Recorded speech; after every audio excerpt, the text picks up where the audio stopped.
3 questions today. Yes. I have on the line with us one of my clients and a friend of mine. Her name is Amy. And we talked about Amy indirectly regarding migraines about a month ago. Okay. You gave us a protocol, prophylactic, not during a migraine, marjoram internally, vetiver, base of the skull around the ears, hinge of the jaw and shoulders, Litsia cupeba, theralotion to the arms, legs, and spine, basil inhaled, helichrysum inhaled, and optionally salt bath or shower with coffee salt scrub. Well, I gave you a bunch. Yes, she's had a migraine since then. Okay. And I thought I'd bring her on to give you some background, and then you can ask her questions directly. So Amy, go ahead. Hey, all right. Hi, thank you for having me. So the migraine started for me, I want to say around 2009, 2010.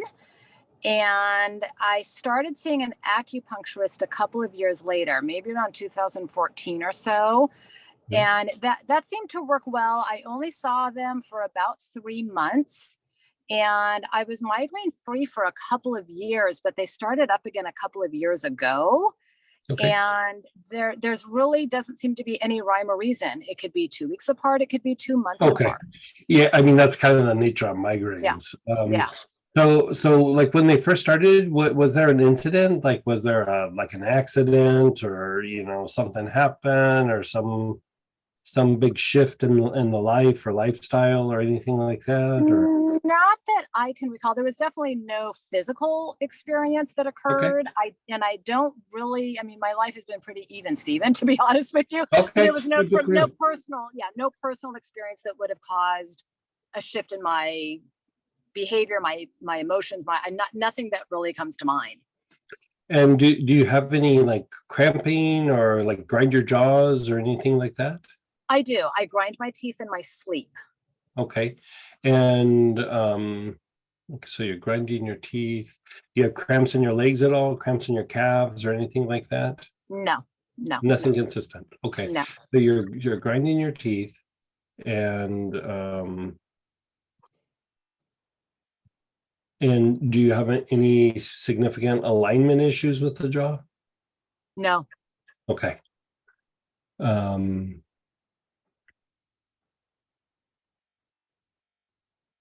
And how about respiratory issues? You're able to take long, slow, deep breaths. You breathe kind of normally. It's not short and rapid. No anxiety, anything like that? Nope, it's normal. Okay, good. Like the breath can be a big trigger for migraines. Okay. So, okay. All right. So, and when the migraine happened, it was the same intensity or like less? Did it last as long? Was there any change with it at all? The progression of it was definitely longer than usual. Sometimes, when I start to feel the migraine coming on, the intensity of it will hit me within about 3 hours. This last one that I had since I've started the protocol, I want to say it took a good 6 to 7 hours before it really dug into the intensity that it gets. It did last as long. They typically now, I would say the last year have lasted about 3 days. Okay, boy, you have a solid migraine. Yeah. Oh yeah. Yeah.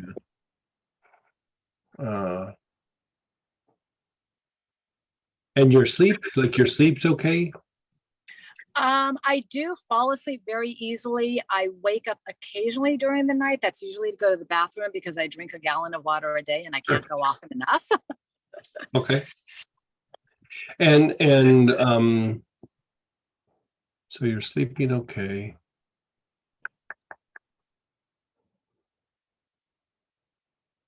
Grinding the jaw.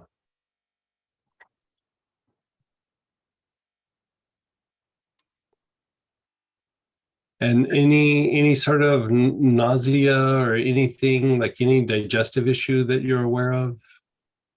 Not nausea. I have had digestive issues, gosh, probably my whole adult life. I have been tested for things like, I don't know what that phrase is, irritable bowel and celiacs and all of that, and nothing showed up unusual. I do know that when I eat smaller portions, my digestive system seems to be pretty okay.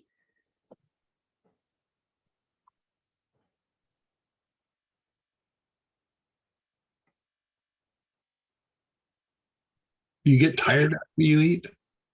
I'm sorry? You get tired after you eat? No, No? Okay. no. All right. So we have you doing the vetiver at the base of the skull, taking a few drops of marjoram. Do I have you inhaling the marjoram at all? No. Let's maybe have you inhale the marjoram maybe at night as you go to bed, just like maybe 15 to 20, just long, slow, deep breaths. And then let me look at something here.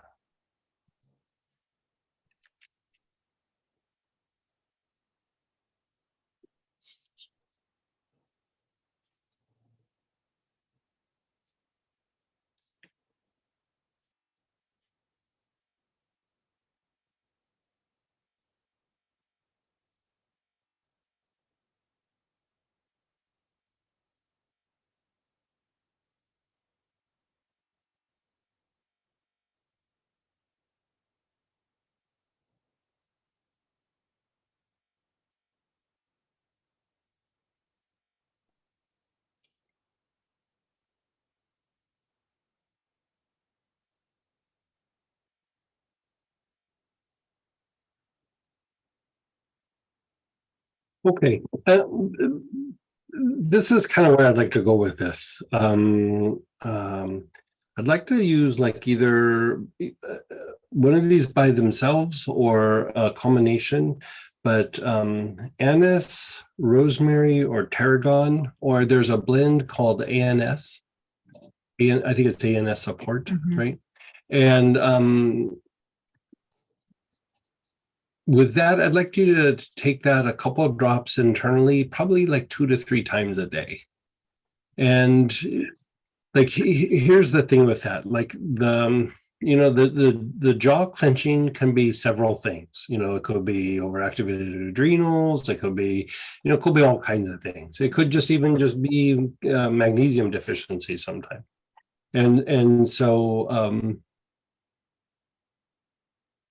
I think, given the history with the digestion and everything, like I'd like to just go through and like most like stresses are usually more physiological than emotional or mental. And sometimes like certain systems can get like kind of stressed, and then stress starts to like diminish function. And I'd like to go through and just do like a little rehab thing on the digestive tract. And so this combination will help you with like kind of rehabbing the digestive tract, like making the nerves fire to the organs a little bit better. Because like sometimes with the internal organs, it's like when you sit on your foot and your foot goes to sleep, like the nerves to your gut can do that a little bit sometimes. And so I'd like to just make sure that that's all good and sound. And then the other thing, that combination also helps to balance out the autonomic part of the nervous system, which is the activity versus rest and repair modes. And sometimes we're a little bit more in one than the other, like rather than having them like where they should be or like relatively balanced. It's real easy to get too much rest and repair or too much activity going. And I mean, that can actually contribute with migraines. The other thing that, like, I'd like to do that, and then within like maybe a couple of weeks of doing that, I'd like to like maybe do another round of doing some lymphatic work with you.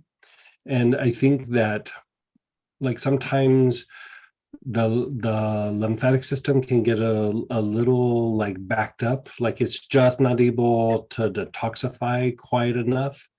And there starts to be like pressure in tissues and things like that. It starts to overact sensory nerves, and And I kind of like this route with you. Like if we go through and calm down the gut, which could be generating some of the material for the lymphatic system to detoxify. So if we calm that down and then we go through and we do a little bit of work with cleaning up the lymphatic system, it'll calm down the sensory nerves, which a lot of times that's the thing with the migraine is you're having excessive amounts of sensory nerve activity on one side of the brain. And so, or neuralgia. And so it will help to calm some of that down. You know, it's not necessarily targeting like each migraine at the time, but you know, the thing with migraines is it's better to treat them almost prophylactically than like in the middle of the crisis. Like you still want to be able to treat that.